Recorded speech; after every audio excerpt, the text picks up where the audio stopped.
네, 올 한 해 주요 사건 사고 이슈를 돌아보는 2023 끝나지 않은 이야기들. 오늘은 지난 9월 YTN이 집중 보도해드렸던 LH 외벽 철근 누락 문제가 불거졌던 아파트 공사 현장을 다시 찾았습니다.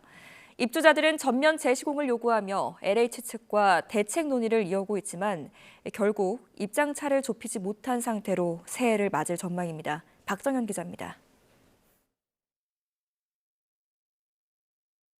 아파트 공사장 문이 굳게 닫혀 있습니다.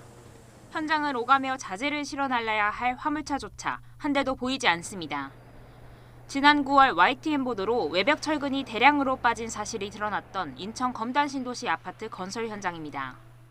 보도 뒤 LH는 공사를 전면 중단하고 입주자들과 대책 논의를 이어왔습니다. 하지만 현장은 석 달이 넘도록 여전히 멈춰 있는 상태입니다. 수차례 회의를 열었지만 후속 조치 방안을 두고 LH와 입주자가 좀처럼 입장차를 좁히지 못한 채 평행선을 달리고 있기 때문입니다. 애초 LH는 부족한 만큼 철근을 덧대는 이른바 증타 방식으로 보강하겠다고 제안했지만 입주자 반발이 거세자 안전진단부터 진행한 뒤 결정하겠다고 말을 바꿨습니다.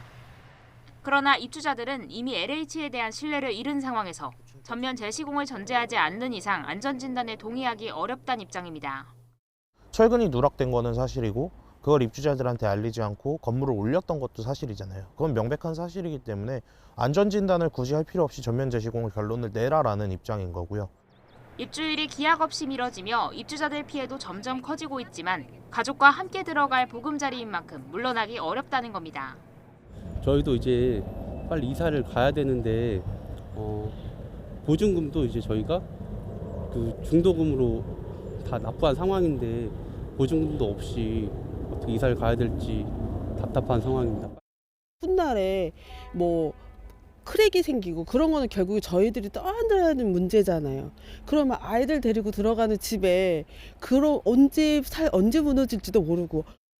이에 대해 LH는 정밀안전진단은 구조안전성 확보를 위해 반드시 선행돼야 한다며 검증 전까지 후속 조치를 판단할 수 없다고 밝혔습니다. 정밀안전진단 수용을 위한 조건으로 자재 수준 향상 등을 두고 입주자들과 협의할 계획이라고 덧붙였습니다. 앞서 지난 4월 지하주차장 붕괴 사고가 일어난 인근 검단 아파트의 경우 GS건설이 전면 재시공과 입주자 보상을 약속했습니다. 이딴 부실 시공이 드러날 때마다 재발 방지 대책을 반복하기보다 이미 드러난 문제부터 바로잡는 것이 시급하다는 지적이 나옵니다. YTN 박정현입니다.